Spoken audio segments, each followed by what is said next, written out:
les plus belles années de ma vie, ce sont les années de guerre. Eh oui, il n'y a rien à faire. C'est triste. C'est comme ça.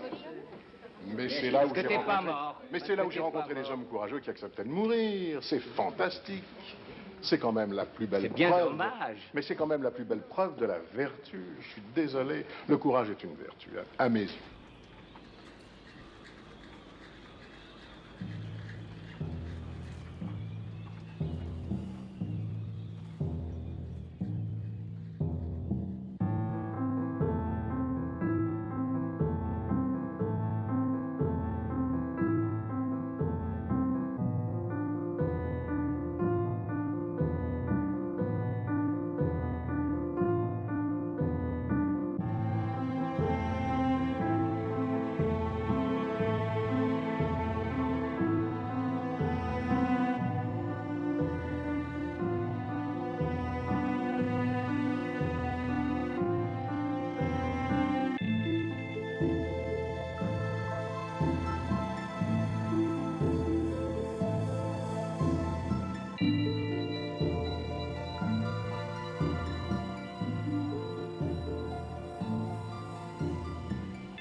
Vous vous rappelez le premier film que vous avez vu?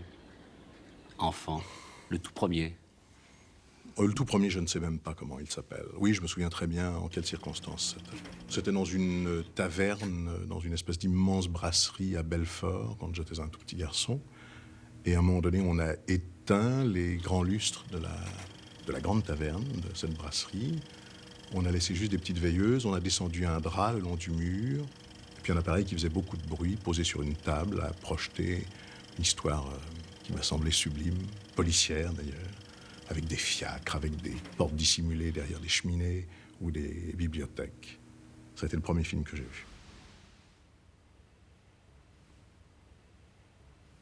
J'étais d'une petite bourgeoisie du 9e arrondissement, je suis né chaussée d'Antin, j'y ai vécu 16 ans.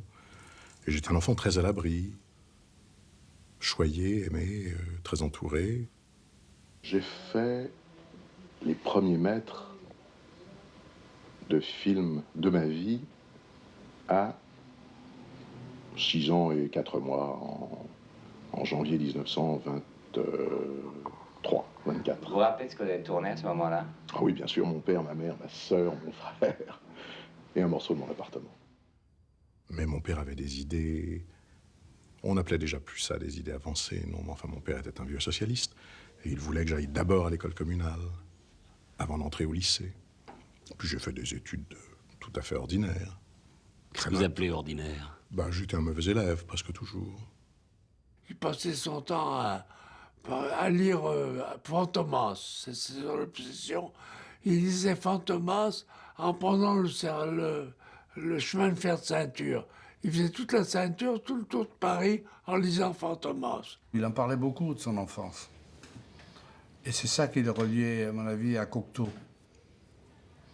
Parce qu'ils avaient tous les deux une fascination pour l'enfance. Et puis cette enfance, elle se croisait quelque part du côté du Faubourg Montmartre. Et ça, quand il a fait Les Enfants Terribles, c'est sûr qu'il n'a pas seulement adapté les souvenirs d'enfance de Cocteau, mais qu'il a aussi pensé au sien, qui était très fort. Ce que je sais entre Melville et mon père, c'est que mon père était un homme déjà adulte, quand il a eu un jeune frère très turbulent, qui était difficile à contenir, qui était un fou de cinéma. Dès le départ, c'était un fou de cinéma, qui ne voulait pas travailler, qui ne voulait rien faire, et qui était certainement déjà sûr de sa destinée. Mais qui avait un modèle qui était son grand frère. c'est évident. Ça se sent dans la manière aussi d'écrire de Melville, ses scénarios, ça, une sorte de plaisir qu'il a à écrire. Mon frère, qui était un agrégé en différentes matières, je ne sais même plus lesquelles, tellement il était agrégé un nombre de fois incalculable, voulait absolument que je sois comme lui, un intellectuel à diplôme, et moi je ne le voulais pas. Alors j'ai refusé absolument de continuer mes études, et je suis parti travailler n'importe où à 200 francs par mois. Qu'est-ce que vous avez fait comme petit métier? N'importe quoi. Alors ça, c'est inracontable, tellement il y en a eu. Enfin, grouillot, pour commencer. Mais enfin, libre. Libre, et puis libre de rêver, surtout, ce qui était important. Comme il foutait rien, mon père et sa mère avaient décidé de le faire travailler chez un marchand de diamants. Il a travaillé, je ne sais pas quelle rue, où il y a des diamantaires juifs, et hollandais, et pas forcément juifs d'ailleurs. Et il travaillait, donc il transportait des diamants. Et il ne les livrait pas, il allait au cinéma avec les sacs de diamants. Il ne s'est jamais fait voler, il ne s'est jamais fait truc, mais ils l'ont foutu dehors au bout de 3 jours quand ils s'en sont aperçus. Parce que lui, il passait par un cinéma, il rentrait au cinéma, il avait une sacoche de diamants dans la poche, et il s'en foutait. Ce qui nous plaisait, nous, à l'époque de la Nouvelle Vague, c'était ça, c'est-à-dire de voir quelqu'un qui analysait, qui regardait les films comme nous. Voilà. Il n'y en avait pas beaucoup dans les cinéastes, ce n'était pas le cas de la plupart des cinéastes. Et là, on avait quelqu'un qui nous avait devancés, en quelque sorte. C'est pour ça que on le considérait comme un parrain.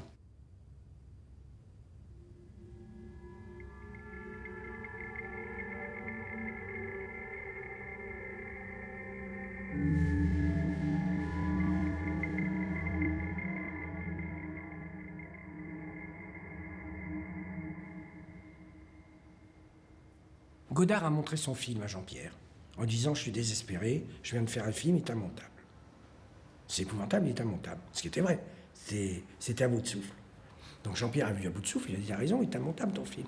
Gardez-le tel quel, ça va être une révolution. » La seule chose que je peux vous dire qui est dommage, c'est que quand Belmondo se fait tuer à la fin, prend une balle dans les reins, et on ne meurt pas comme ça en titubant, en se baladant. Quand on prend une balle dans les reins, on est projeté en arrière et on reste étendu.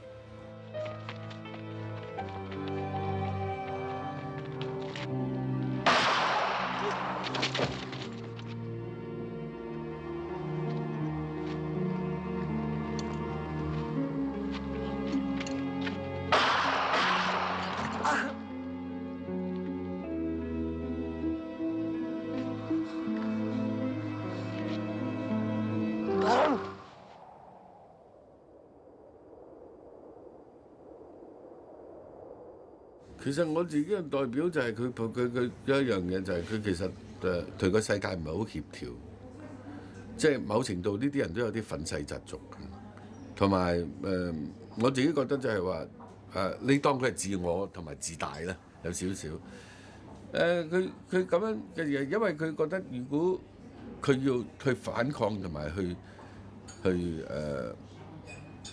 唔認同嘅世界，佢係又冇能力。但係如果佢要順應個社會，佢又唔願意，所以好多時佢表現呢啲人嘅時候咧，佢都係情願唔講、唔做佢中意做嗰一剎那咯。所以好多時呢啲人物會變成咧就係咧冷得嚟好似好有型，就因為佢好似人哋唔明佢有好大嗰個所謂嘅powerful， 但係佢唔會亂用，即係往往我覺得睇呢啲人物嘅時候就係深藏，但係某程度亦都係叫做冰冷。Il avait connu des truands qui avaient fréquenté la gare Saint-Lazare, il y en avait quelques-uns dans la bande. Tous les types, les espèces de voyous de Paris qui rataient leurs études et tout ça, ils se réunissaient là-bas. J'ai connu plein de types. Il y en avait un, on l'appelait Raymond l'avocat. Il est devenu l'avocat de Melville après ces trucs-là. C'est extraordinaire parce qu'un jour, il m'a amené avec lui place de la République. Et dans un bar, où il n'y avait que des truands. Et en particulier un mec que j'écoutais avec admiration, qui s'appelait Cuvelier. Et quand je suis rentré à Marseille, je dis à ma mère, j'étais avec Jean-Pierre, Je suis allé dans un bar, Jean-Pierre, c'est vraiment, je comprends pourquoi il fait des romans policiers, il réalise des romans policiers. Il y avait des truands, il y avait Cuvelier, c'est un mec formidable qui parle bien. On ne peut pas penser que c'est que des ignares. Et 3 jours après, dans le Provençal, il y avait une photo de Cuvelier en page effets divers qui s'était fait descendre dans le bar où j'étais. Ma mère me disait, tu reverras jamais Jean-Pierre. Mais il en parle avec tellement de nostalgie du Pigalle d'avant-guerre, voilà, et qui était un Pigalle fait de putes, de macros, de gangsters, on n'employait pas ce mot-là, mais de trucs comme ça. Et ça, il était fasciné par ça quand même, par cet univers-là. Mais pour lui, c'était pas tellement l'écorce réelle à Pigalle. C'était de plus en plus le milieu des gangsters américains transposé dans Paris. Le dernier signe qu'on a eu de ça dans son cinéma, ben, le premier aussi d'ailleurs, c'est Bob le Flambeur. Dites-lui un mot, un seul. Deauville.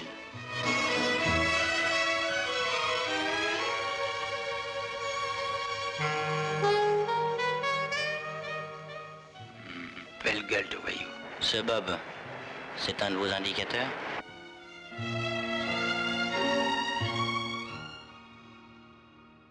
Et Jean-Pierre est allé chercher Roger Duchesne, un collabo. Il est allé le chercher en prison pour tourner Bob le Flambeur.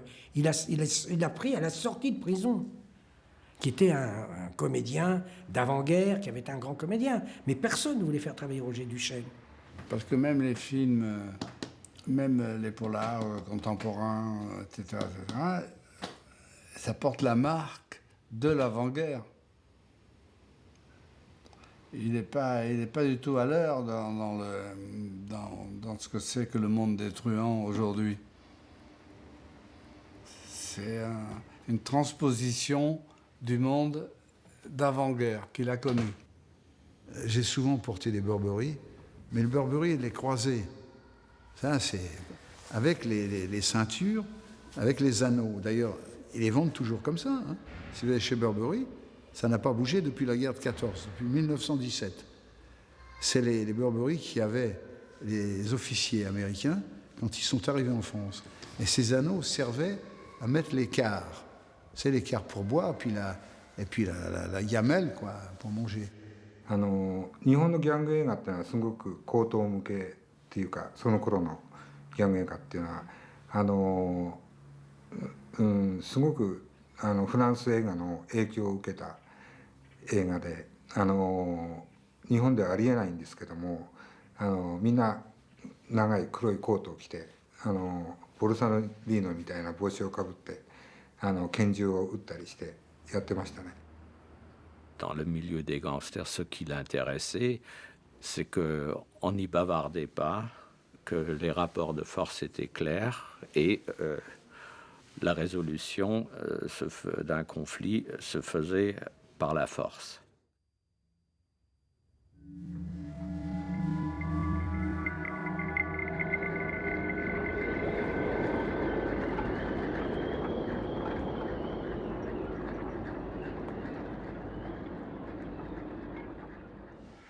Et je m'aperçois en vieillissant que tout ce qui aurait dû être des mauvais souvenirs de 1940 à 1944, nous avons des mauvais souvenirs. Ça n'est plus maintenant qu'une sorte de période qu'on ne revit qu'en la rêvant avec nostalgie. Je me suis engagé à titre résiliable au 71e régiment d'artillerie à Fontainebleau. Je suis monté en ligne en septembre 1939. Le 10 mai, je suis monté en ligne et nous avons fait la campagne de Flandre. Je me suis embarqué à Dunkerque et j'ai passé 6 jours à Bournemouth.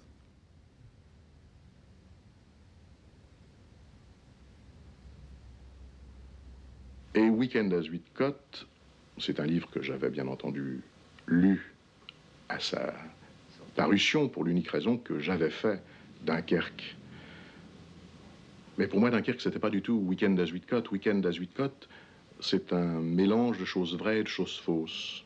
Alors qu'il était très très facile de raconter la véritable histoire de Dunkerque avec une unité combattante, au lieu de raconter l'histoire d'une unité complètement liquéfiée, avec un sergent qui se bagnaude dans des ruines et qui ne se bat pas. Enfin, ça n'avait rien de glorieux. Il y a eu quand même, à Dunkerque, à ce moment-là, des choses glorieuses. C'était un type qui est parti à 19 ans, qui est revenu à 25 ans, qui n'était plus le même homme, qui a vu des horreurs, qui a vu la... Je crois que toute sa section s'est fait décimer. Et qu'après, il a été remis dans une autre section, et que la moitié de l'autre section s'est fait décimer. Mais est-ce que vous avez aimé la guerre? Oui, j'ai honte. J'ai honte, oui. Le rare moment où on rencontre la vertu dans une vie d'homme, et Emmanuel, tu vas me dire si je me trompe, c'est dans la vie militaire au contact des officiers de carrière. Car ce sont les vrais moines que j'ai connus. Et pour lui, être militaire ou être moine, c'est la même chose, c'est comme d'entrer dans les ordres. Et d'ailleurs, de faire du cinéma, c'est aussi comme de rentrer dans une confraternité ou dans un ordre, et il faut renoncer à tout ce qui n'en fait pas partie. Il y avait aussi un militaire dans Léon Morin, c'était Léon Morin lui-même. Lui, il voyait le curé absolument comme un officier. Moi, j'avais l'impression, il refait Le silence de la mer, sauf que cette fois-ci, au lieu de l'officier allemand, il y a un prêtre catholique. Ce qui était important, c'était d'abord la soutane. Donc je partais avec Belmondo à côté de l'église Saint-Sulpice, où il y a tous les tailleurs qui font les vêtements ecclésiastiques, et des essayages sans fin pour que cette soutane soit absolument impeccable, pour donner cette impression d'un officier en noir. Je me souviens par exemple avoir été très longtemps à Bordeaux, et les Allemands ne me dérangeaient pas tellement à Bordeaux. Bordeaux n'était pas ma ville. Je me souviens d'un soir où j'ai lié conversation avec un officier allemand et où je l'ai trouvé absolument charmant. Et je me suis dit, c'est presque dommage de se faire la guerre. Et puis un soir, j'ai voulu repartir à Paris. Et je suis monté dans le train, j'avais loué ma place. C'était 9h du soir. Et au moment où le train allait partir, j'ai fichu ma valise par la fenêtre et je suis redescendu du train. Et je me suis dit, Paris avec les Allemands, ça, je ne peux pas le voir.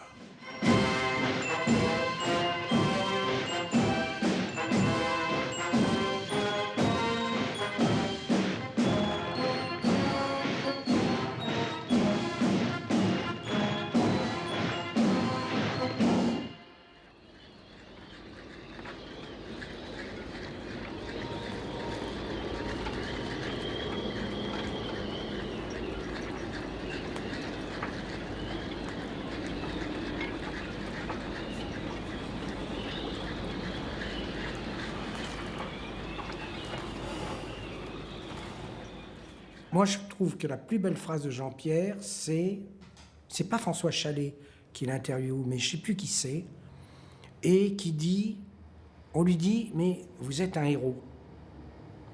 Un journaliste, je ne sais plus lequel. Et Jean-Pierre dit, non, je ne suis pas un héros, vous savez comment je m'appelle? Et l'autre lui dit, ben oui, vous appelez Jean-Pierre Méduit. Il dit, non, je m'appelais Jean-Pierre Grimbach.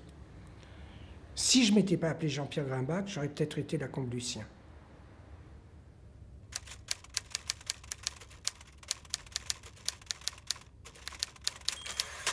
Pas du tout parce que je suis juif alsacien que je devais me considérer comme un personnage d'exception pendant la guerre. Nous étions beaucoup de gens qui avions un petit peu plus à nous défendre. Qui était Jean-Pierre Cartier? Jean-Pierre Cartier était un jeune homme, un très beau jeune homme, très beau garçon, qui habitait donc chez sa sœur et son beau-frère, et qui n'avait qu'un rêve, c'était de devenir metteur en scène. Et Jean-Pierre passait son temps au cinéma. Jean-Pierre Cartier, vous l'avez deviné, c'était Jean-Pierre Melville. Moi, je ne l'ai pas connu comme Nano, mais je pense qu'il a dû prendre ce nom à cause de ça. C'était un surnom. Jean-Pierre, c'était Nano. Quand on parlait de ses tantes ou n'importe qui, c'était « Ah, le petit Nano !» C'était ça. Donc il a pris ce nom après, alias Cartier, alias Nano. Mon père avait à Belfort un journal. C'est à cette occasion qu'il a raconté ses captivités et évasions. 2 jours après, Jean-Pierre Cartier, c'est le nom de guerre de Jean-Pierre Grumbach, m'apprend qu'il fait également partie de l'organisation et me remet certains documents et un questionnaire. Il s'agit de se renseigner sur les troupes et le matériel qui partent pour Dakar et Casablanca. 2 jours après, à 23h, Jean-Pierre pénètre chez moi après un coup de sonnette impérieux. Il faut détruire tous les papiers. Le mouvement est découvert.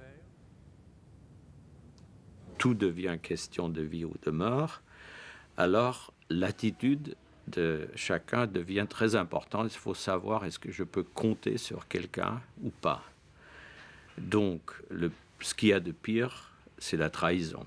C'est un traître, un menteur, un indique, ou même un individu un peu mou. C'est déjà trop. Parce que pour être pur, il faut être dur. 你睇莫維爾嗰個對男人嗰種感覺幾似中國人嘅一種philosophy 係好自我嘅，但係喺自我上面咧，亦都會有一個即係好即係邊緣啊，即係亦正亦邪，邪嘅未必邪晒，正又未必正晒。同埋我好中意佢對白少。人物好似個個唔需要講咁多嘢。Jamais je n'ai parlé lorsque j'ai été attaché de presse du Deuxième Souffle, des personnages du film et de ce qu'ils avaient été vraiment dans la vie. C'est-à-dire du fait que Gu était quand même quelqu'un qui était en prison pour des crimes qui n'étaient pas simplement liés au gangstérisme, mais à tout à fait autre chose. Le fait qu'ils étaient plus que collabos, qu'ils avaient été des ordures antisémites, qu'ils avaient torturé et tout ça, c'est venu... les auteurs de films policiers français étaient pudiques par rapport à ça. Si par exemple, ça, on l'avait su, ça nous aurait amené plus de questions, mais personne ne lui parlait de ça. Personne. Je n'ai jamais entendu dans tous les interviews un seul journaliste le questionner là-dessus. Mais à un moment, je disais, on se reproche surtout d'avoir traité les résistants comme des gangsters. Et il m'avait répondu, j'ai rien à me reprocher. Mais c'était le même métier un peu. C'est la même chose, c'est les causes qui étaient différentes. Mais c'était les mêmes pièges, les mêmes trous, tout était pareil. Mais le premier jour de tournage du Deuxième Souffle, nous étions dans une petite gare où il prenait le train, tout de suite après avoir fait un hold-up sur une route. Il pleuvait, enfin c'était gris, et tout d'un coup il m'a appelé, il m'a dit « Melville », je suis venu vers lui, il m'a dit « Ça y est, je suis Gu ». N'est-ce pas, il avait son chapeau, ses lunettes, sa moustache, son manteau, et il m'a dit « Je suis Gu ». Et je lui ai dit, non, vous n'êtes pas Gu pour moi aujourd'hui, vous êtes Gerbier. Il me dit, comment, qu'est-ce que ça veut dire? Je lui ai dit, bien parce que cette scène que nous tournons aujourd'hui, où vous prenez un ticket de chemin de fer, où vous traversez la voie en marchant sur le passage en bois, et où vous allez vous asseoir sur le banc de l'autre côté, nous la retournerons exactement, cette scène-là, et ce jour-là, avec la même tête exactement, parce que je vous remettrai des lunettes et une moustache, vous serez Gerbier. Alors pour moi, depuis 5 minutes, vous êtes Gerbier.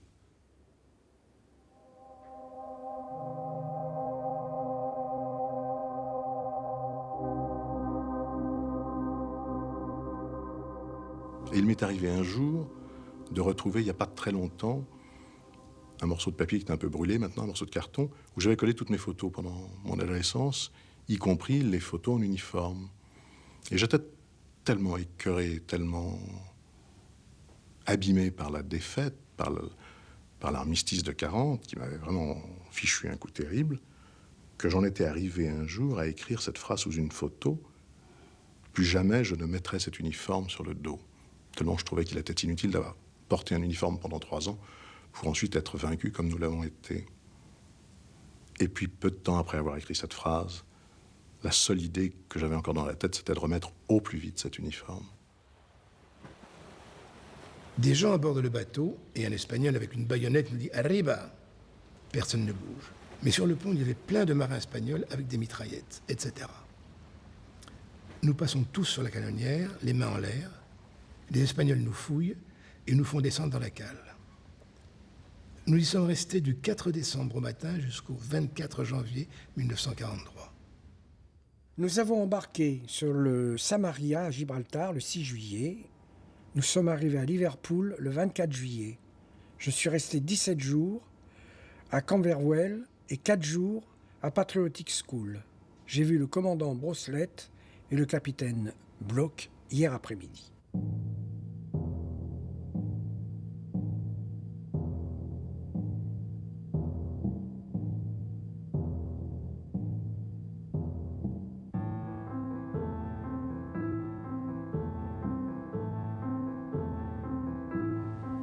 J'ai hésité longtemps avant de me donner un nom, c'était bien avant la guerre. Le mien est un nom difficile à prononcer, c'est un nom alsacien. Grumbach, ça devient Grimbach dans le meilleur des cas. Je ne dis pas que je ne l'aime pas, ce nom-là, mais j'étais terriblement attiré déjà par les consonances anglo-saxonnes. Et comme mes trois dieux, enfin les trois dieux de mon enfance, ont été London, bien sûr, Pau ensuite un petit peu plus tard, et puis Melville beaucoup plus tard, enfin juste avant la guerre de 39. Et j'avais eu envie de prendre le nom d'un homme que j'admirais, et Herman Melville était à mes yeux, est encore à mes yeux, un des plus grands écrivains du monde.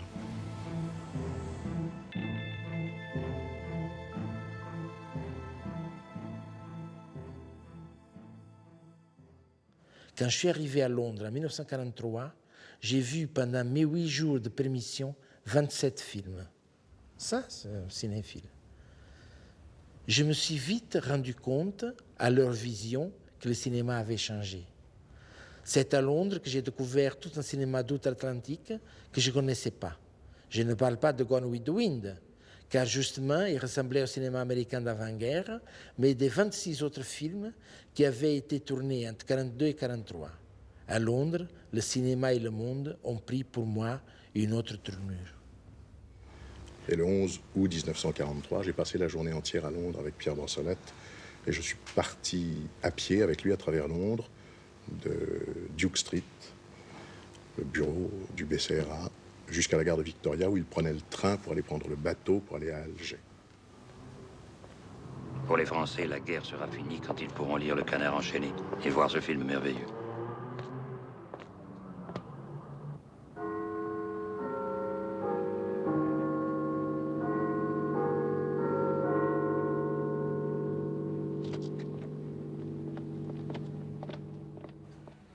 Mais quand il parlait de la résistance, il ne parlait jamais de son rôle dans la résistance.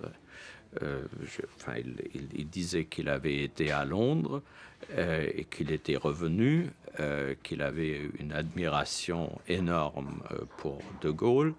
De temps en temps, il y avait le colonel Rémy qui était invité à dîner. Il le traitait avec énormément d'égards et nous disait à tous que c'était un événement très, très important. Mais il n'a jamais parlé de ça. Il n'a jamais expliqué. Il ne s'en est jamais vanté. Il n'avait rien du genre ancien combattant qui parle du temps de la guerre.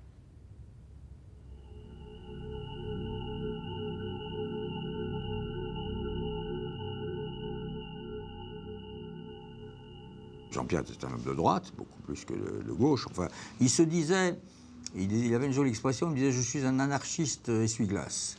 Un coup à droite, un coup à gauche, un coup à droite, un coup à droite. Moi, je suis né au Portugal, j'ai grandi au Mozambique, et après je suis revenu en France. Et on me disait toujours, il faut un Portugais du Mozambique pour s'intéresser à un cinéaste fasciste. Attention, à l'époque, c'était 69, un cinéaste fasciste, c'était un cinéaste gaulliste. Mais je pense que tous les gars de cette époque étaient gaullistes. À 90%. Je Je crois qu'il lui a écrit, il a écrit à De Gaulle pour des raisons, je ne sais plus lesquelles, mais qui lui a répondu une lettre élogieuse, une lettre sympa, agréable. Et il l'avait dans son bureau, évidemment. Il l'avait mise avec un portrait de Gaulle avec la lettre en dessous. Il était très fier de ça. Je le comprends d'ailleurs. Quand son studio a brûlé, il s'est aperçu de deux choses, qu'il avait oublié son chat dans les flammes.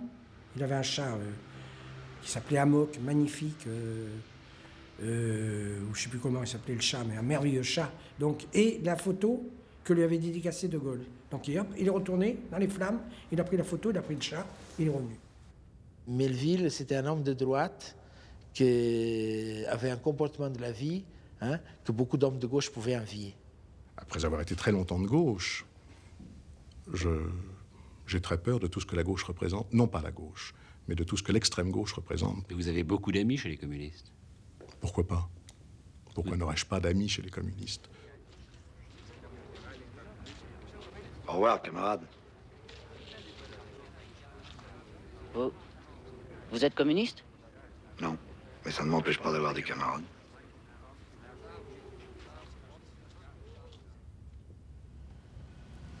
Il avait fait même, si je ne me trompe pas, la campagne de Mitterrand. Il y a un petit groupement qui s'est fait autour de Mitterrand qui réclamait à Melville de recevoir Mitterrand. Il était connu comme un type qui est frère d'un socialiste important et il croyait à adopter ce type-là dans l'armée socialiste. Et alors là, Melville a commencé par lui dire comment s'habiller. Il s'habillait mal. Il s'asseyait puis sa veste montait comme ça. Il lui a donné des conseils qui étaient pratiques. Et puis l'autre l'écoutait et puis finalement l'adoptait pour ça.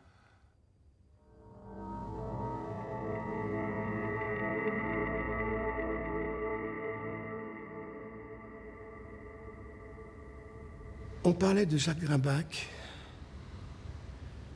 comme une personne très différente de Jean-Pierre. Beaucoup plus introvertie, beaucoup plus sérieuse, plus de distance, plus de présence, sans doute. Il a été très proche de Léon Blum, qu'il a appris à connaître en faisant des articles sur lui. Pierre Brosselette et mon père étaient deux amis inséparables. Pierre Brosselette était le meilleur ami de mon père. Et mon père était un très grand journaliste qui avait créé des revues, en particulier une revue qui s'appelait Révolte. Il était conseiller général de la région de Romilly dans l'Aube. Donc moi, on m'avait toujours dit que mon père était un ennemi public pour les Allemands, ce qui était vrai. Et on s'aperçoit qu'à travers ses lettres, il avait fait un réseau pour faire venir des Juifs d'Europe centrale et pour les faire repasser en France. Et ça, c'est extraordinaire. Marseille, c'est une zone libre. Je crois que c'était un point de départ de certaines missions que faisait Jean-Pierre pendant la guerre. Donc il y retrouvait mon père, qui lui avait été obligé de partir de Paris puisqu'il était rédacteur au Populaire, et puis il était surtout l'un des plus proches collaborateurs d'Léon Blum. Donc il était recherché pour un article qu'il avait fait dans le Populaire, qui était un article totalement dirigé contre Hitler après Munich, qui était un article très, très, très véhément. Donc il était sur la liste noire des Allemands. Dès que les Allemands entraient en France, ils devaient le supprimer. Mon père, déjà, je pense, ne veut pas que sa présence fasse qu'on nous arrête tous en même temps. Donc déjà, ils se séparent. Jean-Pierre et mon père ne sont pas partis ensemble parce que je pense qu'ils avaient des activités différentes, qui n'étaient pas toujours au même endroit.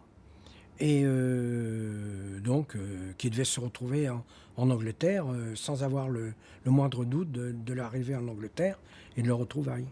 C'est Jacques, le frère de Jean-Pierre, qui avait trouvé les passeurs. Et ces passeurs ne plaisaient pas à mon père. Et il marchait péniblement, vite séparés par des centaines de mètres. Alors à un moment, Jacques n'était pas là. Alors mon père a dit au passeur, mais attendez, on vous donnera de l'argent. Il a dit, comment de l'argent? Mais j'en ai pas eu, vous me devez la totalité. Le passeur a dit, je vous amène jusqu'à une cabane où vous vous reposerez pendant 2 heures et je reviendrai en arrière pour chercher Jacques. Et en fait, il est revenu au bout de 2 heures en disant, j'ai rencontré des collègues qui l'ont vu, qui redescendaient vers la France. C'était ridicule.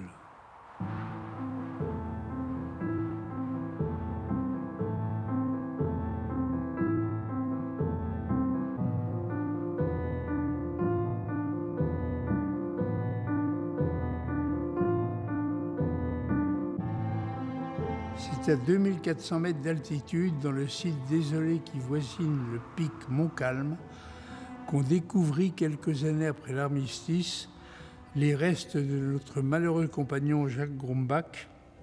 Il avait été tué d'une balle de revolver dans la tête. Et puis un jour, il y a un relevé géographique qui se fait au-dessus des Pyrénées. Et les mecs, en faisant des photos, s'aperçoivent qu'il y a un squelette. Donc, ils cherchent à savoir, ils avertissent la gendarmerie, et on va chercher le squelette.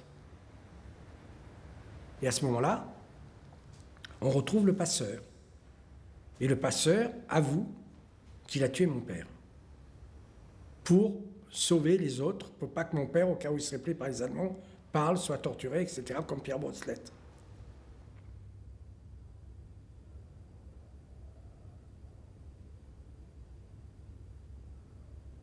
À vrai dire, mon père avait une somme d'argent qu'il devait ramener à De Gaulle, et la somme avait disparu. Donc, on juge le passeur.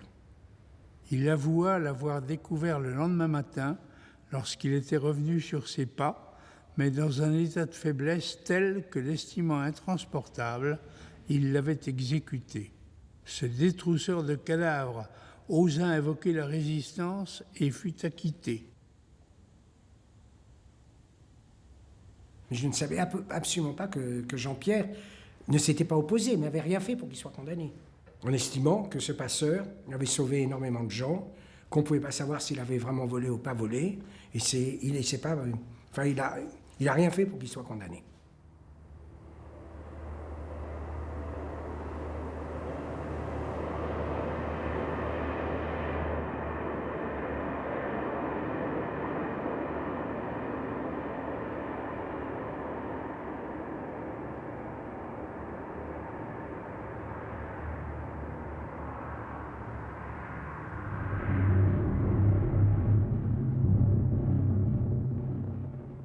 J'ai abordé la guerre après 2 ans de service militaire, puisque je suis parti au service en 1937. J'étais démobilisé en 1940, et en 1942, j'ai rejoint De Gaulle, j'ai rejoint la première division française libre. D'abord, j'ai été envoyé près d'Alger, à Délices. C'était un camp d'instruction, et au bout de 6 mois, j'ai pris la décision de demander à l'officier de me mettre dans une unité combattante. Alors il m'a mis au 1er régiment d'artillerie. Du reste, Jean-Pierre Melville était au même régiment que moi. Il était 2e classe, je crois, comme moi. Et on a eu de longues discussions parce qu'il était chauffeur d'un autre officier. Et ensemble, il me racontait ce qu'il allait faire plus tard. Moi, j'avais 19 ans, il devait en avoir 24, 25. Il était très obsédé par le cinéma. Le sud de l'Italie était déjà occupé par les Américains et les Français. On a débarqué facile. La mer était calme, il n'y avait rien de... Et on est resté 3 semaines près de Naples avant de la grande attaque pour remonter. Mais lui, il était très conscient de ça. Puisqu'il raconte, tel jour, il dit la date, tel jour, j'ai décidé, après la guerre, je vais faire un studio et je vais faire des films. C'est quand même fou. C'était dans la nuit du 10 au 11 mai 1944 que j'ai vraiment pris la décision d'avoir un studio. J'étais au bord du Garigliano, l'offensive se déclenchait à 11h du soir. Feu d'artifice qui a commencé, mortel pour les autres, et qui ne s'est arrêté qu'aux toutes petites heures du matin. J'ai eu vraiment le sentiment, d'une part que la guerre allait finir, mais d'autre part aussi qu'elle était gagnée. Depuis le début de la guerre, je me suis surpris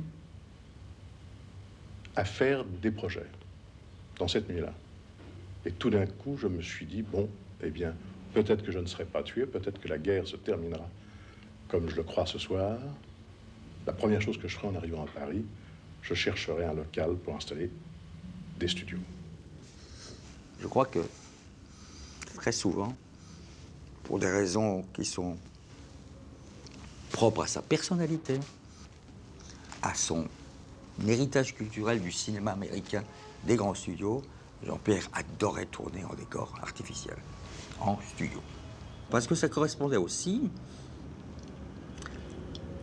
à sa vision du cinéma comme n'étant pas un art du réalisme, comme étant l'imaginaire, le fantasme, le rêve, une dimension autre.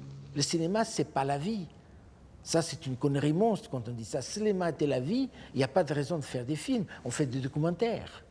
Le cinéma, c'est autre chose. C'est la vie telle que nous aimerions la voir.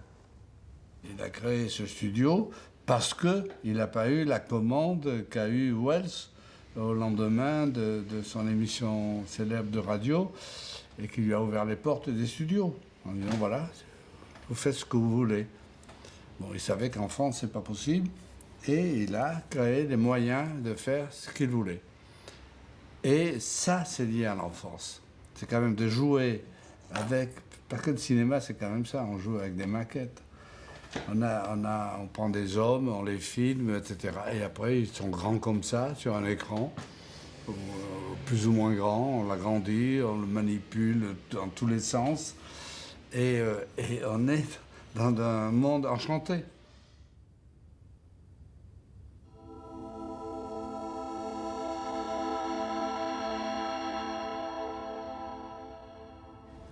Je me souviens d'une phrase qu'il m'avait dit un jour. J'ai un peu honte, mais je crois que la guerre fait partie d'un de mes meilleurs souvenirs. C'est fort comme phrase. Et je dis pourquoi? Pour les relations que j'avais avec les hommes. Jamais, jamais, jamais je n'ai senti ce rapprochement entre les hommes tel que je l'ai vu là-bas.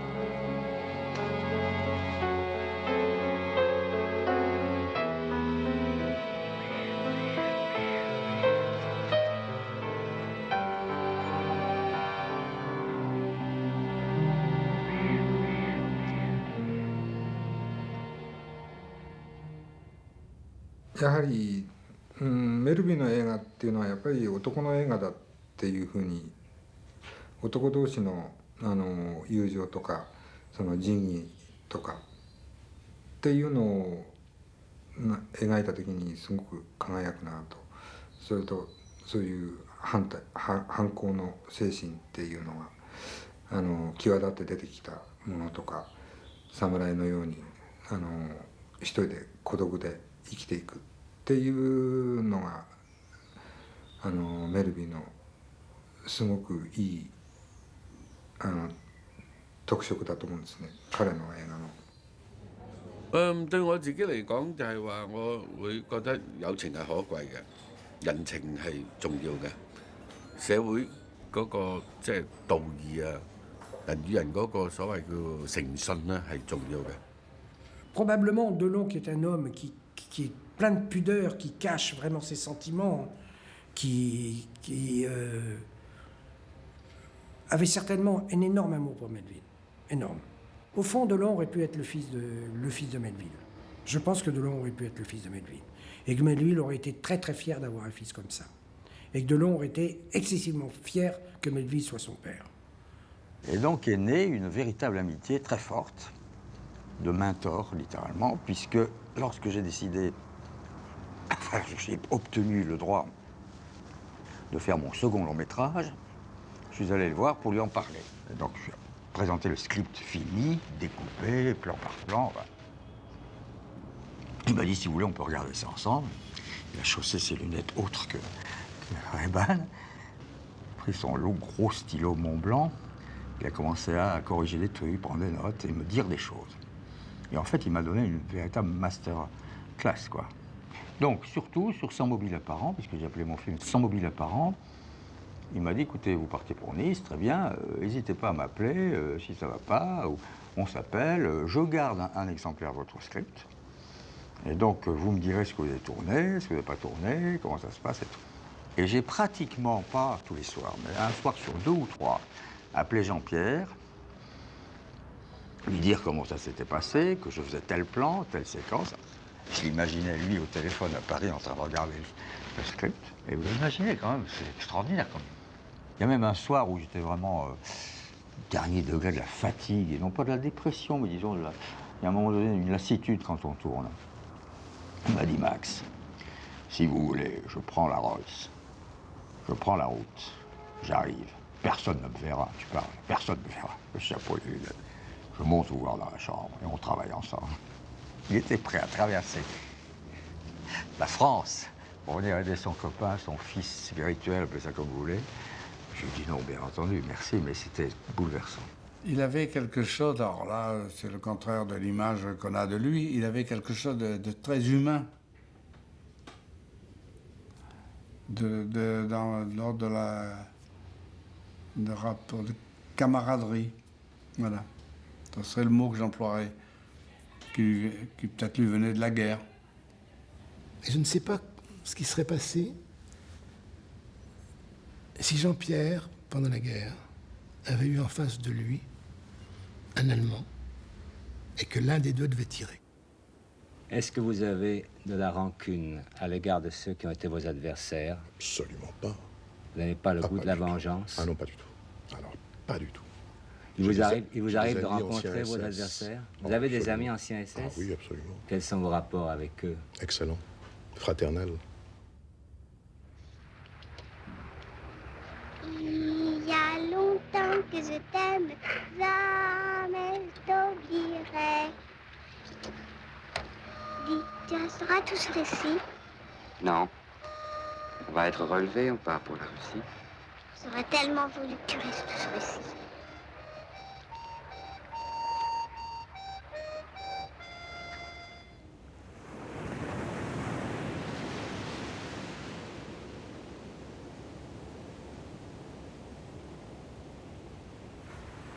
Quand on part de Paris, qu'on va vers Orly la nuit, on se croirait sur un freeway américain.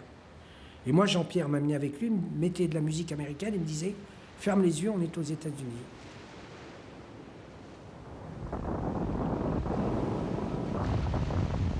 De Sienne, on est redescendu pour prendre un bateau pour débarquer en Provence. On était très ignorants. On savait qu'on allait débarquer à Cavalère. Alors, il y avait, je sais pas moi, 3-4 bateaux qui étaient remplis de Français.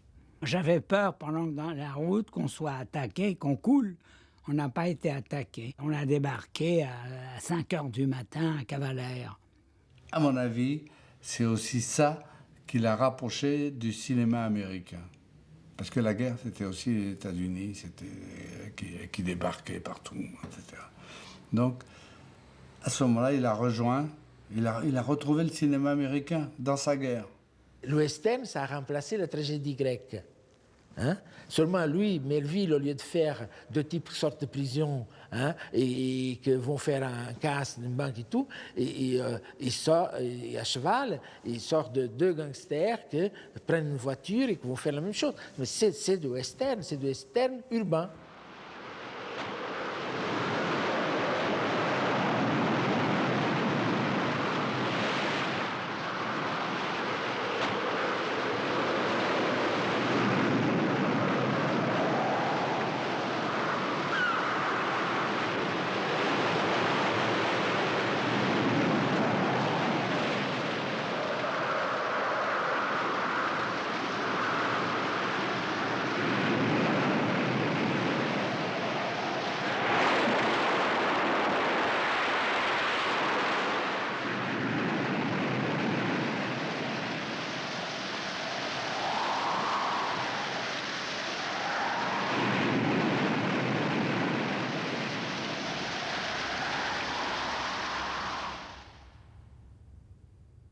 La nouvelle vague a été fascinée par Melville jusqu'à 2 hommes dans Manhattan.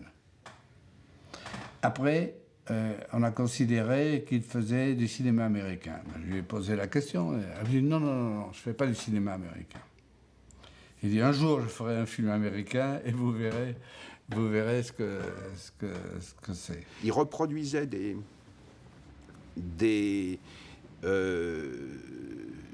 découvertes du coup de l'escalier, et des papiers peints du coup de l'escalier, je pense, est présent dans tous les films de Melville. Je pense même que la forme des fenêtres du commissariat du Doulos est américaine, et n'est pas française. Quand il parlait de William Wyler, c'était pas du metteur en scène à Hollywood, mais c'était avant tout du vendeur aux 100 000 chemises au Grand Boulevard qui venait de Mulhouse. Et donc, ce rêve américain de comment on peut partir de Mulhouse et arriver à Hollywood et avoir un Oscar. Et en même temps, ce rêve, il ne l'accomplissait pas parce qu'il y avait toujours un moment où, sans s'en rendre compte, il faisait quelque chose que n'aurait pas fait Wyler. C'est-à-dire qu'il concevait un plan qui pouvait être un plan de Wyler, mais lui le faisait durer 25 secondes de plus que l'aurait fait durer Wyler, et du coup, le plan devenait presque plus proche de Bresson que de Wyler. Il est allé chercher chez ce qu'il appelait les 63, parce qu'il y en avait 63 selon lui, grands metteurs en scène américains des années 30, 40, 50, toutes sortes de leçons. Il n'a pas copié, mais enfin, il s'en est inspiré. Il a fabriqué l'écriture Melville, le ton Melville, le style Melville. Et ensuite, quelques générations plus tard, des Américains ou des Chinois ou des Taïwanais, des Hongkongais sont allés chercher ce que lui-même avait fait. C'est bien que c'est véritablement un cycle entier qui n'est pas exclusif au cinéma. C'est assez fréquent en matière d'art, en matière d'expression artistique.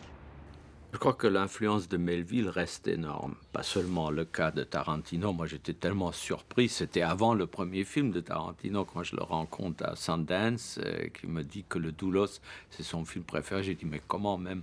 Et il y a une copie aux États-Unis du Doulos, et lui, tellement rapide et tout ça, quel est le rapport? Et moi-même, j'ai pas travaillé au Samouraï, mais souvent, je pense, quand je commence un film, je pense au samouraï. 其實我你咁講咧，即係我自己覺得梅維爾導演係一個即係幾影響香港電影動作片嘅，其實都有，即係話嗰類英雄人物，現代式嘅英雄啊，嗰種浪漫啊，同埋即係嗰個風格啊，即係呢啲嘢梅維爾係歐洲電影帶喺香港度嘅，呢個係我諗唔止點可能令日本仔都學嘅有啲，我覺得佢嘅影響亦都係相當大嘅，即係我覺得冇辦法排除咗，因為佢哋製造咗呢啲嘢，我哋睇咗之後入咗腦度，其實你話唔似佢都唔得啦，因為你不知不覺潛移默化咗。如果我哋唔係欣賞佢，點解會有啲嘢咁似咧？咁就好奇怪噶嘛！咁你即係一早就已經俾佢吸引咗啦，唔使諗啦，係咪？日本のそのギャング映画っていうのはすごい全然リアリティがないんですね。本当に娯楽映画として作られてたんですけども、フランスのなんていうかギャング映画っていうのはなんかすごく遠い国だっていうこともあるのかもしれないですけども、すごくリアルでなんていうか暗くて、で男のその孤独っていうのはすごくよく出てて、僕は子供の時にそういう映画を見てなんか映画ってなんかすごい怖いもんだしいいもんだなっていうふうに思いましたね。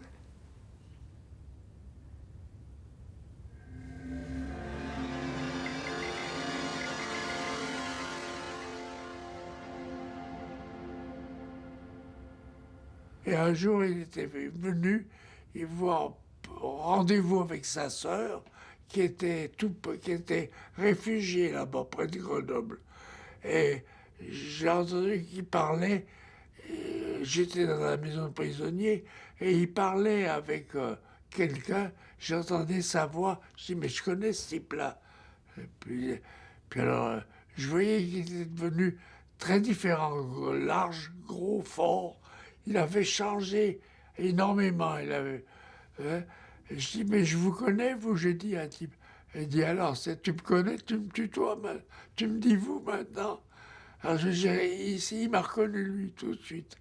Alors là, on s'est pas bavardé, on s'est promené, puis il m'a dit, tu sais ce que je veux faire comme métier? Ça, je te le jure, je vais être metteur en scène de cinéma. Ça, je te le jure, je serai metteur en scène. Je me souviens de cette phrase. Et il est devenu.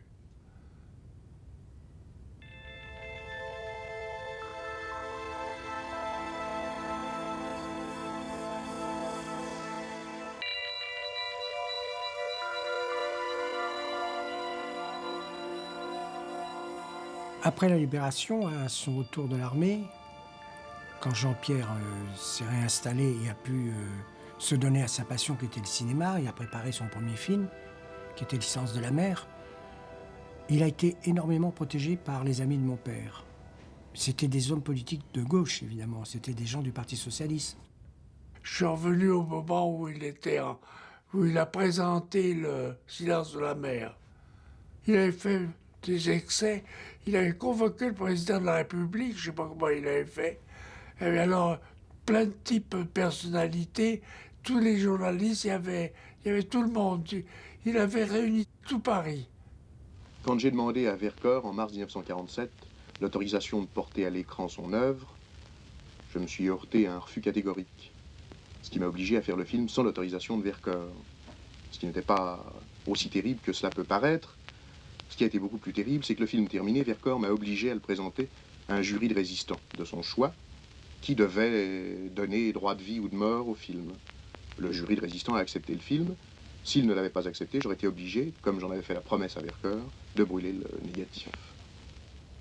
Melville, il l'a dit lui-même, était un des rares à avoir été un auteur complet, en ce sens qu'il était responsable de ses moyens, comme Chaplin ou Pagnol. Ça, c'était assez fascinant. Quelqu'un qui aimait le cinéma au point de tout risquer, parce qu'il a tout risqué quand même, dans cette aventure. Les syndicats l'ont traîné devant les tribunaux parce qu'il n'occupait pas l'équipe minimum. L'équipe minimum, à l'époque, c'était 21 techniciens, même pour tourner un plan de raccord au coin d'une rue. Et le juge lui demande, mais enfin, monsieur Melville, l'équipe minimum pour vous, c'est quoi? Il a dit, monsieur le juge, 2 personnes, monsieur Henri Decas, mon directeur de photo, et moi-même. Je me souviens quand il avait écrit le script de 2 hommes dans Manhattan. Il avait écrit le rôle de Moreau pour moi. Alors Moreau, c'est un journaliste pur et dur, comme il est dans le film d'ailleurs. Il me dit, alors tu as lu? Alors, le rôle te plaît? Non. Comment non? Non, c'est l'autre qui me plaît. Alors, comment, le reporter photographe? Il dit, bien sûr. Alors il me dit, mais c'est gênant, ça ne m'arrange pas du tout ce que tu me dis. Mais qui va faire Moreau? Et je le regarde dans les yeux, je lui dis, toi. Il me regarde, il dit, comment moi? Je dis, oui, c'est pour toi, c'est toi Moreau. Il ne voulait pas jouer, il n'avait pas l'intention. Et puis finalement, je l'ai persuadé. Finalement, il s'en sort très bien. Toute la première partie de la période de Melville, jusqu'à 2 hommes à Manhattan, il y a du vécu de Melville, par Melville. Après, il n'y en a plus. Après, il y a du cinéma. Il y avait une horreur du temps de la Nouvelle Vague, c'était le chant contre chant. Or, Melville, il faisait le chant contre chant. Il a dit, c'est peut-être pas moderne, mais c'est très efficace. Et il le faisait, mais pas n'importe comment, il le faisait avec une précision que je n'ai jamais vue chez aucun autre metteur en scène. Par exemple, là, s'il faisait un chant contre chant entre nous deux, il faisait mesurer au mètre la distance entre l'objectif et votre œil, 58 cm. Quand il faisait le contre-champ, il fallait que moi je me mette 58 cm exactement l'œil du centre de l'appareil pour que les regards se croisent vraiment. Et puis la grosseur des plans qu'il choisissait méticuleusement, et du coup de ce cliché chant contre chant, la façon la plus bêta de résoudre une scène, il faisait un art. Quand je revois, et je les ai tous vus au moins 10 fois, ces films, parfois même plus de 10, certaines séquences, je suis quand même assez ébloui par la fluidité, la souplesse, le sens incroyable du timing, le choix très audacieux de la lenteur, des silences. Aucun plan gratuit, jamais. Jamais il se fait plaisir. Il ne fait jamais un plan pour le plaisir de faire un plan, pour se dire je suis un metteur en scène. En tout cas, dans les films majeurs. Hein. Et un assez brillant maniement des comédiens et des comédiennes. Quand on travaillait sur le Doulos, déjà sur sa façon d'adapter le roman, il avait... la façon dont il faisait l'adaptation, c'est il avait le roman, il faisait acheter 2 exemplaires pour avoir le devant et le derrière de chaque page, hein, et il notait les passages qu'il voulait prendre. Alors moi, il fallait que je les découpe et que je les colle sur des feuilles blanches. Alors, entre les passages découpés du livre, il écrivait ces lignes de scénario, ces raccords, des dialogues additionnels, des choses. Et parfois, quand il tombait sur une scène il ne savait pas comment résoudre, il descendait sur le plateau du studio, il faisait emmener par son factotum 2-3 feuilles, qu'on appelle des murs, une feuille avec une fenêtre, une autre feuille avec une porte, pour pouvoir simuler la situation. En général, c'était toujours très minimaliste. Et d'ailleurs, pour le tournage du film, c'était toujours tout aussi minimaliste. Mais là, en tout cas, pour essayer la scène, pour voir comment on pourrait faire avec le minimum. Il y a une chose qui m'a toujours amusé.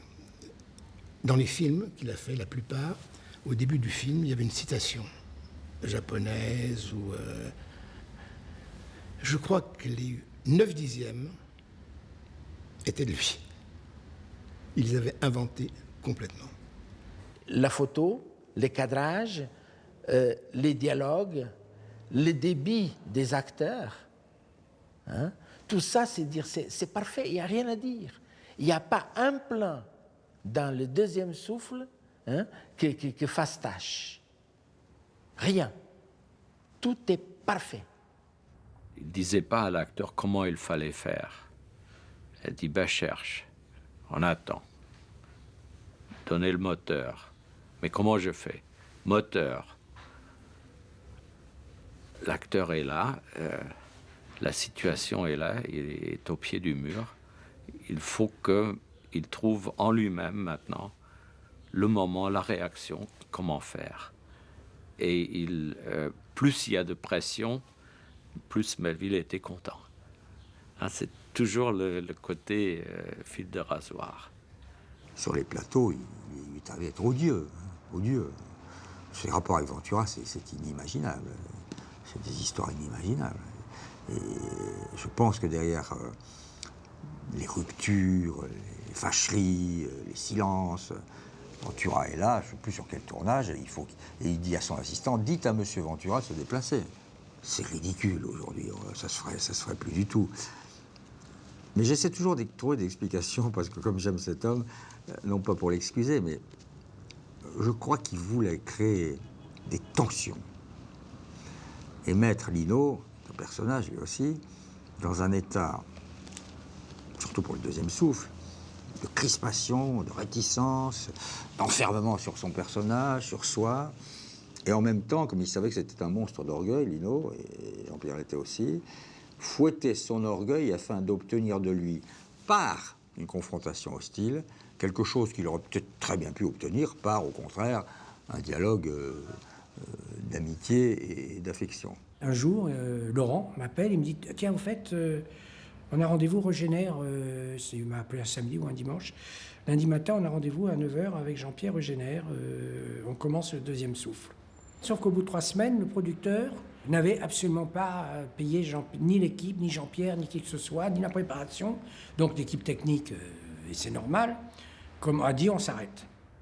Et il a convoqué, au studio Génère, il a convoqué le producteur, lequel est arrivé, pourtant beau, comme on faisait à l'époque, les producteurs, avec une veste en cachemire, une très belle chemise, des très belles pompes.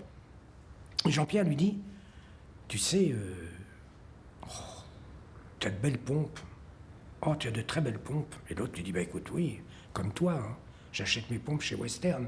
Toutes mes chaussures viennent de chez Weston. Toutes mes pompes viennent de chez Weston. Ah, tu as une belle veste. Hein. Oui, cachemire, il disait soirée. Hein. Puis Jean-Pierre se lève et lui dit, mais tu as une sale gueule, mon pote. Et bang! Il lui tire un coup de poing et l'autre est allongé par terre. Il lui dit, tu es un salopard, tu n'as pas payé les équipes, tu te fous du monde, tu fais tomber un film, tu es une horreur, et commence à lui donner des coups de pied, et l'autre appelle au secours, appelez la police, au secours, appelez la police. Pendant le tournage de Léon Morin, tournage en extérieur, ce dont il avait horreur, à Montfort-l'Amaury. Alors, on était un peu en avance sur le plan de travail, et dit, tiens, si on faisait la scène où les Allemands prennent des otages et embarquent une cinquantaine de pauvres gens sur un camion pour les déporter. J'ai dit, mais c'est pas prévu pour aujourd'hui, hein, c'est pas sur la feuille de service, il n'y a pas de figurant. Et il dit, bah, mon coco, tu n'as qu'à aller dans la rue et tu vas en trouver tout de suite. Et je me souviens à ce jour, comme je me sentais mal à l'aise quand je parlais, enfin, j'avais un accent allemand quand même toujours, aux gens s'ils ne voulaient pas figurer une séquence de déportation. Moi, allemand, leur demandais dans l'épicerie et aux ménagères. Ça n'avait rien de sadique, hein. C'était simplement comme une épreuve d'initiation. Je reviens, au bout d'un quart d'heure, Jean-Pierre attend pendant ce temps-là au bout de la rue, assis dans sa voiture. J'ai dit, Jean-Pierre, tu n'as pas trouvé de figurant, il va falloir qu'on le fasse demain. Et puis il me regarde et dit, tu sais quoi, Coco, t'es parti perdant. C'est parce que tu n'as pas cru que les gens ne sont pas venus. Et puis, il met le moteur et il part. Melville, c'était vraiment un homme qui vivait pour le cinéma, qui rêvait le cinéma, qui faisait toujours. Il disait, c'était très marrant, parce qu'il disait, même quand je dors, je fais un film.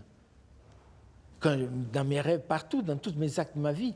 Mais sa grande satisfaction, moi je ne l'ai jamais vu aussi heureux et détendu, ça a été le succès du Cercle Rouge. Il faut voir que ça a été extraordinaire.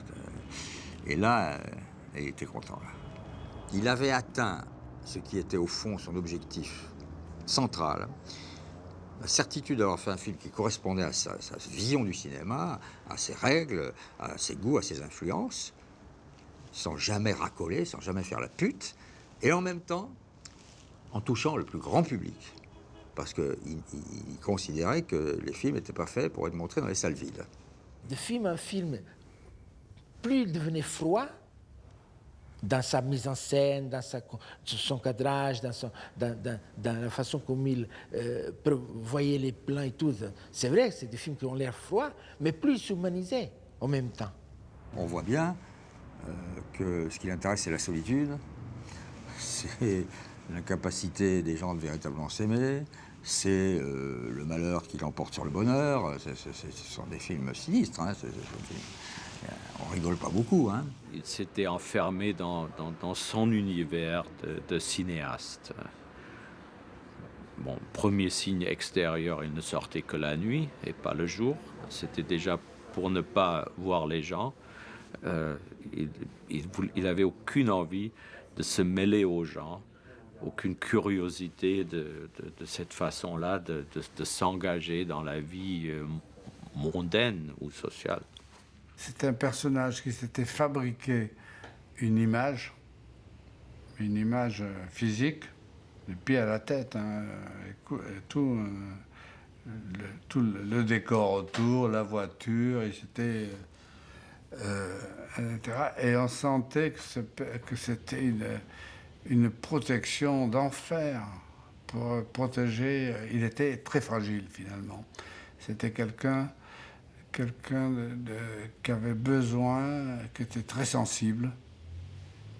Et donc il a travaillé à essayer de se protéger de tous les côtés. Et je crois que c'est ça. Et je crois que c'est ça aussi dans l'écriture des scénarios. Que l'écriture de scénario, tout ce qu'on a pu, et compris moi, lui reprocher dans la deuxième partie de sa vie, ses scénarios américains, etc., en réalité, c'était une façon vraiment de se protéger. D'ailleurs, en fait, même si on avait une vraie complicité, hein, une intimité inouïe, il avait des poches entières de pudeur et de discrétion sur sa vie, qui étaient presque la dissimulation. J'ai jamais su véritablement la vérité. Je ne dis pas que c'est un mythomane, encore que tout artiste l'est un peu, tout créateur ne fabule pas, mais disons réadapte la réalité de sa mémoire à autre chose. Moi, je découvre après le livre, la sortie du livre, qu'un de ses grands amis, c'était Léo Ferré. J'ai une passion pour Léo Ferré, pour Jacques Brel, pour Léo Ferré. Mais c'était un ami. Et j'ai dit, mais Jean-Pierre, comment ça se fait, hein? Vous ne m'avez pas dit. Il m'a dit, mais vous ne savez rien de moi. Vous êtes la personne qui sait le moins de moi. Ça, il était terrible, hein, pour des choses comme ça. Hein? Et vous savez pourquoi il m'a dit une fois? Parce que vous ne posez pas les questions qu'il faut. Sa rupture d'anévrisme, sa mort pour moi, est évidemment due à sa condition physique. Il était beaucoup trop enveloppé. Hein. D'abord, il avait un cœur fragile, et je crois que c'était dans la famille, mais il était beaucoup trop enveloppé. Il faisait aucun exercice, c'était hallucinant. La manière dont cet homme vivait, c'était grotesque. C'était le contraire de ce qu'on doit faire si on veut survivre. Mais je pense aussi, je suis sûr même, qu'elle est en grande partie due à l'angoisse totale qui le rongeait après avoir essuyé l'échec d'un flic et pendant la très difficile et très pénible écriture de ce qui ne sera jamais son nouveau film. Ce n'est pas par hasard, hein, que je pense qu'à un certain moment, quand il y a quelque chose qui ne fonctionne plus, quand on vit pour son métier, on n'a plus raison de vivre quelque part.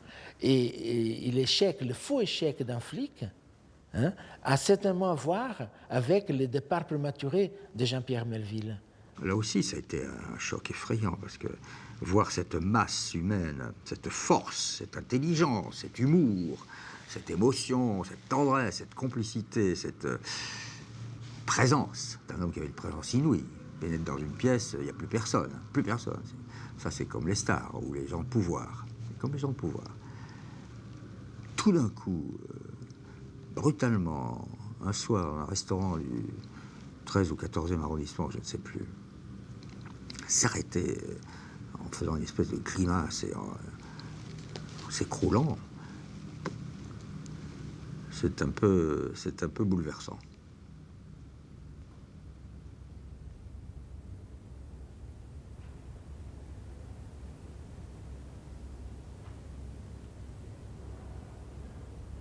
Je crois que si j'étais mort et que j'ai un frère jumeau qui puisse penser à moi comme je peux penser à moi à cette époque-là, il n'aurait pas de regrets non plus. C'est une période qui a été fantastique, qu'il fallait vivre. Et je suis heureux d'avoir eu 22 ans en 39. Je trouve que c'est une grâce que l'on m'a faite.